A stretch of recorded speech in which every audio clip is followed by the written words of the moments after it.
এই দুদিনই না আকাশটা মেঘলা, কালকেও ভালোই বৃষ্টি হচ্ছিল, সকালটা তো খুব ভালোই বৃষ্টি হয়েছিল, আজও সকালে একটু বৃষ্টি হয়েছিল, তারপর আর বৃষ্টি হয়নি, কিন্তু আকাশটা মেঘলা হয়েই রয়েছে। আর এই ঝাড়ুটা না মানে ফুল ঝাড়ুটা কিনেছি ওই ফাঁদ ঝাড়ার জন্য। এটা না হচ্ছে ছোটোও করা যায় আবার বড়োও করা যায়, খুব সুবিধা প্লাস্টিকের। যখন বড়ো করতে যাইবো তখন বড়োও করা যাচ্ছে, করে এরকম ফুল ঝাড়া যাচ্ছে। এটা না খুব দরকার ছিল আমার, ছিল না না খুব অসুবিধা হচ্ছিল, ঝাড়তেই পারছিলাম না। তবে এটা কিনেছি, কিনে হচ্ছে যে ঝাড়ছি, খুব তো সুবিধা হচ্ছে, আর ঝাড়ার পর তো ভালো লাগছে। আর ঝাড়াও হচ্ছে না, খুব সুন্দর ঝাড়া হচ্ছে, মানে একটু যেখানটা দিয়ে মানে পরিষ্কার করা আছে সেখানটা আর কিছু থাকছে না, খুব ভালো হয়েছে। আমার এটা খুব দরকার ছিল আর খুব উপকারও হয়েছে আমার এটা কিনে। আর এই দেখো সব যে যা ছিল ভালো করে ঝেড়ে নিচ্ছি।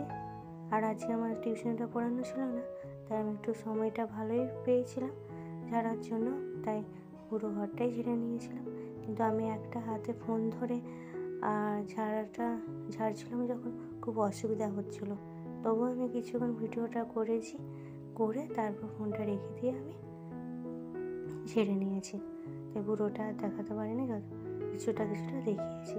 তারপর এবার ভালোভাবে ঘরটা ঝাঁটতে দিচ্ছি, কারণ ঝাড়া হয়েছে তো সব মানে মাকড়সা এরকম পড়েছিল সব, সেইগুলো হচ্ছে ভালোভাবে ঝাঁট দিয়ে দিলাম। দিয়ে যে মুড়ি এনেছিল, মুড়িটা না ঢালা হয়নি, মুড়িটা ঢালবো করছি, অনসা ওই মুড়ির চিকটাকে নিয়ে বসেছে, তো মুড়িটা ঢেলে নিলাম, ঢেলে নিয়ে আর ঠাকুরে ফুল দেবো বলে যে ফুল তুলে নিয়েছি।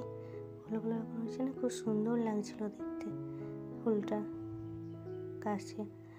তারপরে ফুলগুলো যখন এত সুন্দর ফুটেছে না, তখন ঠাকুরকে দিতেও খুব ভালোও লাগে। তারপরে ওই যে অনসা না শুধু বেদানা খাবে না বলে ওকে বেদানা রস করে দিতে হবে, যেন আমি রান্নাটা মানে একদিকে চাপিয়ে দিয়ে আর একদিকে হচ্ছে আমি রসটা করে নিচ্ছি, বেদানা রস ওকে দিয়ে দিয়েছি। দিয়ে তারপরে এই দেখো চচ্চড়ি হয়েছিল, আলু পোস্ত হয়েছিল, ছাতুর ঝাল করেছিলাম, ডাল করেছিলাম, মানে পরে আমি যখন খাবো বলে ভাতটা নিয়ে বসেছিলাম তখনই দেখালাম। তারপরে বিকালবেলা একবারে ভিডিওটা করেছি, এটাই না দুধ গরম করেছিলাম, সেই দুধের সর কিছু লেগেছিলো আর একটু দুধও ছিল, সেইটাই একটু জল দিয়ে হচ্ছে গাছে দিয়ে দিলাম, একটু ছিল বেশি ছিল না, সেটাই জল দিয়ে গাছে দিয়ে দিয়েছিলাম, তাহলে গাছগুলো না ভালো হচ্ছে বৃদ্ধি হয়। এটা হচ্ছে জবা গাছ। আর এই যে পরোটা, আবার রাতবেলা দেখাচ্ছি পরোটা বেগুন ভাজবো, আজ আর তরকারি করবো না। তারপর আজকে একটু মেঘলা আকাশ ছিল বলে না, ওই জন্য হচ্ছে একটু চা করেছিল অনুসার বাবা ঘরে আসতে। দেখো পরোটা বেগুন ভাজা কমপ্লিট হয়ে গেছে, এই যে চা বাবাকে দিয়ে দিচ্ছি। চাটা দিয়ে চা খাওয়ার পর আমরা সবাই খাওয়া দাওয়া করে নেব। তাহলে সবাইকে জানাচ্ছি শুভরাত্রি, সবাই ভালো থাকবেন, সুস্থ থাকবেন।